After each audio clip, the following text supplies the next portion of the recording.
প্রিয় দর্শক বন্ধু, আজকে আমি তোমাদের জন্য ক্লাস 11 এর ভোকেশনালের কেমিস্ট্রি বিষয়ের একটি টপিক নিয়ে আলোচনা করব। যে টপিকটি তোমাদের ফার্স্ট সেমিস্টারের জল রসায়নের অংশে রয়েছে।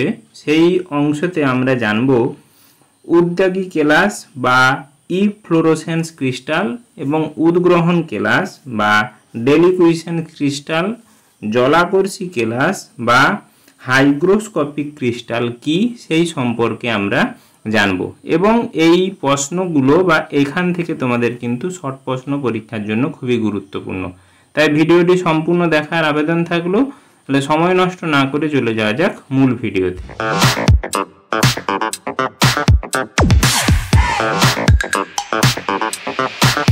বক্সের লিঙ্কে দেওয়া থাকবে, সেখান থেকে দেখে নিতে পারবে। এবং এমসিকিউ প্রশ্ন তোমাদের যেগুলো রয়েছে সেগুলোও তোমরা কিন্তু তার উত্তরগুলো তোমরা রেডি করবে, পরীক্ষার জন্য খুবই গুরুত্বপূর্ণ। তোমরা কিন্তু পরীক্ষাতে তাহলে আরও ভালো রেজাল্ট করতে পারবে। তাহলে আজকে আমরা জানব কেলাসের তিনটি ভাগ সম্পর্কে, যে তিনটি ভাগ জলের উপস্থিতির ওপর ভাগ করে কেলাসকে ভাগ করা হয়। প্রথমেই আমরা কেলাস কি সম্পর্কে জানব। কেলাস কি? What is crystal? না, কেলাস হচ্ছে একটি কঠিন পদার্থ, যে কঠিন পদার্থের ভেতরে যে কণাগুলি দিয়ে ওই কঠিন পদার্থ তৈরি, সেই কঠিন পদার্থের কণাগুলি নির্দিষ্ট নিয়মে সজ্জিত থাকে এবং তাদেরকে দানাদার পদার্থ বা ক্রিস্টালাইন ক্রিস্টালাইন পদার্থ বলা হয় বা ক্রিস্টালাইন বলা হয়। তাহলে ক্রিস্টালাইন কি? যে সকল পদার্থে যে ক্ষুদ্রতম কণা দ্বারা ওই পদার্থ তৈরি, সেগুলো যদি নির্দিষ্ট আকারে সজ্জিত থাকে তখন তাদেরকে বলা হয় ক্রিস্টালাইন পদার্থ।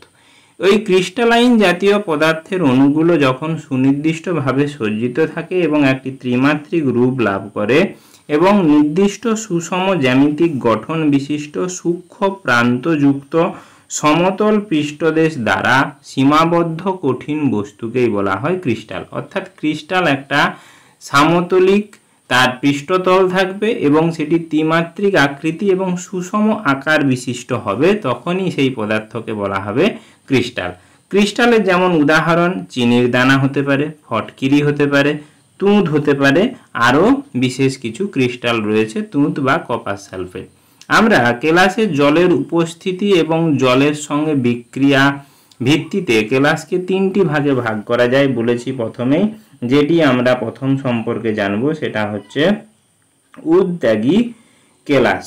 উদ্যাগী কেলাস, উদ্যাগী কেলাস বা একে বলা হয়, আমরা আগেই বলেছি, ইফ্লোরোসেন্স ক্রিস্টাল। আশা করি ভিডিওটি ভালো লাগছে। তাহলে একটি লাইক দিতে ভুলবে না, বন্ধুদের শেয়ার করতে ভুলবে না। যত শেয়ার করবে বন্ধুরা তত জানতে পারবে। এবং তোমরাও চ্যানেলটিকে সাবস্ক্রাইব করে পাশে থাকা বেল আইকনটি প্রেস করতে ভুলবে না।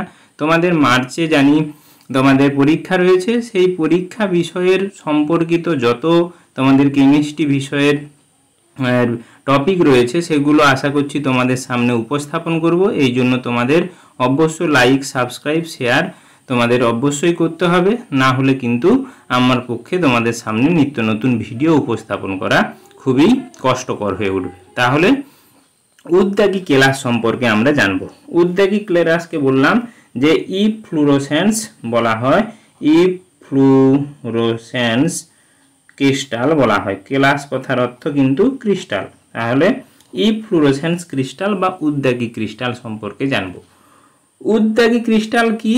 না, শোধক কেলাস। শোধক কেলাস কাকে বলে? না, শোধক কেলাস হচ্ছে সেই সব কেলাস যেখানে একটি উপাদান কিন্তু জল থাকবে, ওই বিশেষ কণাগুলোর মধ্যে একটি উপাদান কিন্তু জল থাকবে, সেই কেলাসকে বলা হয় শোধক কেলাস। শোধক কেলাসকে মুক্ত অবস্থায়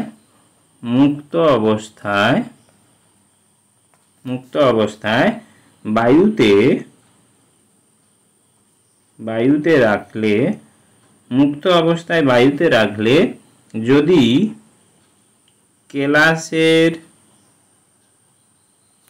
মধ্যেকার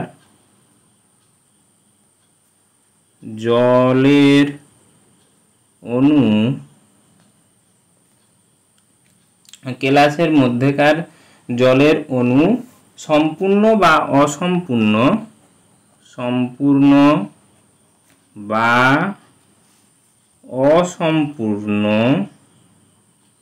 অসম্পূর্ণ বা অসম্পূর্ণ কেলাসের মধ্যেকার জলের অণু সম্পূর্ণ বা অসম্পূর্ণ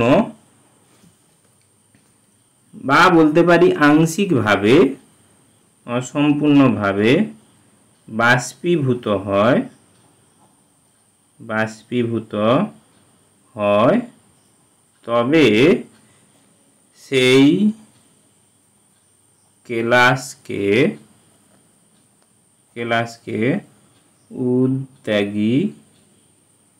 উদ্যাগী কেলাস বলে।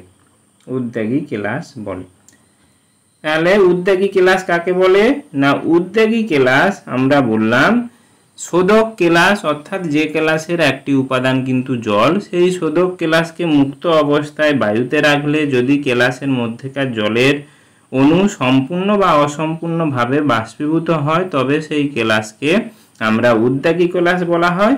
এবং সেই উদ্যাগী কেলাসের উদাহরণ এবং সেই জল বাষ্পীভূত হয়ে কিন্তু নিয়তকার ছিল অনিয়তকার কেলাসে পরিণত হয়, অনিয়তকার কেলাসে বা গুঁড়োতে পরিণত হয়, অনিয়তকার কেলাসে বা গুঁড়োতে পরিণত হয় ওই বিশেষ কেলাস।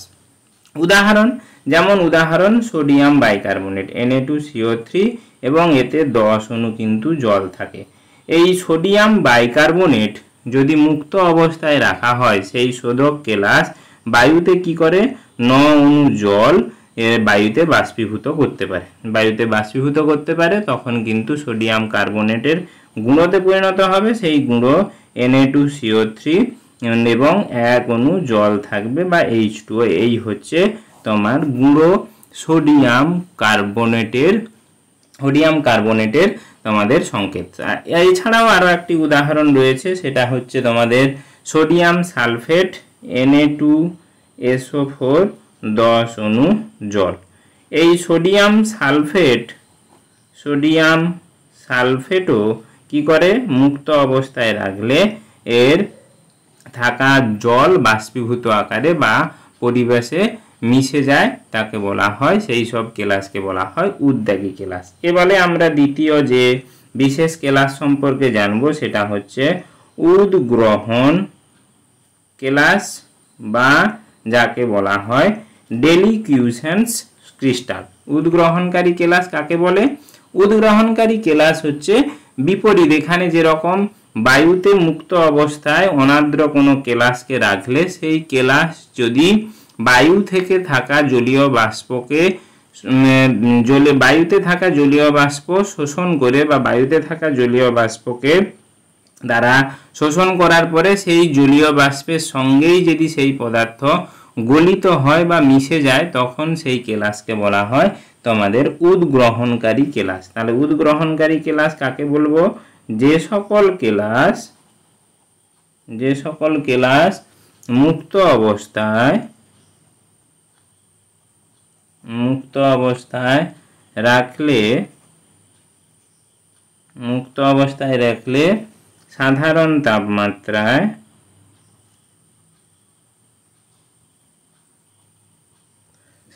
তাপমাত্রায় বায়ু হতে জলীয় বাষ্প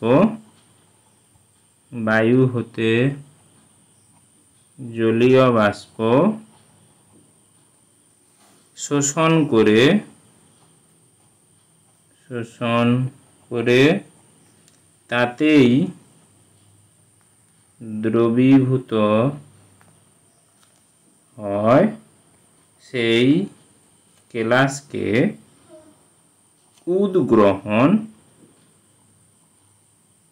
কেলাস বলে।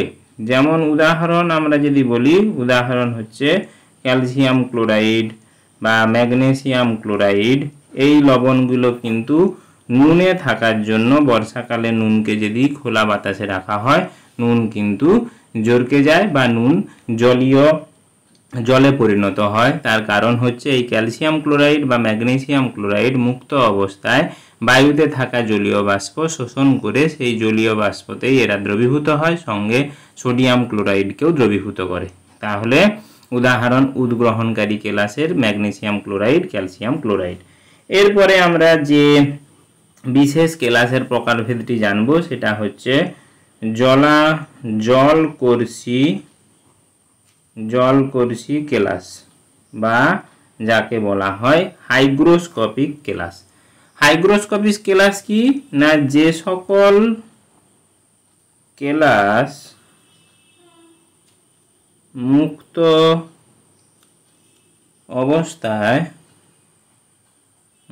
অবস্থায় বায়ুর জলীয়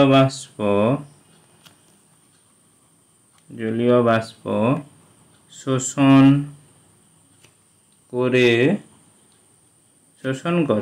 কিন্তু শোষিত জলে দ্রবীভূত না হয়ে রাসায়নিক বিক্রিয়া ঘটায়, সেই সব কেলাসকে জলকর্ষী কেলাস বলে। তাহলে জলকর্ষী বা হাইগ্রোস্কোপিক ক্রিস্টাল কাকে বলে? যে সকল কেলাস বাতাস থেকে জলীয় বাষ্প শোষণ করবে, সেই জলীয় বাষ্প শোষণ করে তাতে কিন্তু দ্রবীভূত হবে না, তাতে কি করবে? রাসায়নিক বিক্রিয়া ঘটাবে, সেই রকম কেলাসকে বলা হবে জলকর্ষী কেলাস বা হাইগ্রোস্কোপিক কেলাস। যেমন উদাহরণ আমরা বলতে পারি অনার্দ্র কথার অর্থ কি? যেখানে কিন্তু জলীয় বাষ্প নেই যে কেলাসে। অনার্দ্র সাদা কপার সালফেট,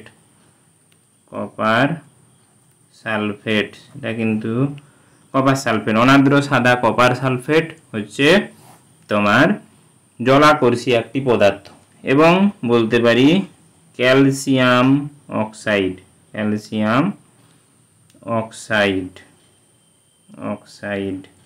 বা সিএও, এগুলো কিন্তু জলাকর্ষী পদার্থ, এগুলো জলীয় বাষ্পের সঙ্গে রাসায়নিক বিক্রিয়া করে। তাহলে আমরা তিনটি কেলাস এবং কেলাস সম্পর্কে ধারণা বুঝতে পারলাম। আশা করি ভিডিওটি ভালো লেগেছে। ভালো লেগে থাকলে অবশ্যই চ্যানেলটি সাবস্ক্রাইব করে পাশে থাকা বেল আইকনটি প্রেস করতে ভুলবে না। এবং তোমাদের জন্য আমি বলেছি যে তোমাদের সামনেই রয়েছে ক্লাস 11-এর ফার্স্ট সেমিস্টারের পরীক্ষা। সেই সেমিস্টারের কিন্তু বিভিন্ন টপিক এই চ্যানেলের মাধ্যমে পাওয়ার জন্য চ্যানেলটি অবশ্যই সাবস্ক্রাইব করে পাশে থাকা বেল আইকনটি প্রেস করতে ভুলবে না। কোনো যদি মতামত থেকে থাকে, কোনো টপিক সম্পর্কে জানতে যদি চাও, তাহলে কমেন্ট সেকশানে কমেন্ট করতে ভুলবে না। ধন্যবাদ, নমস্কার।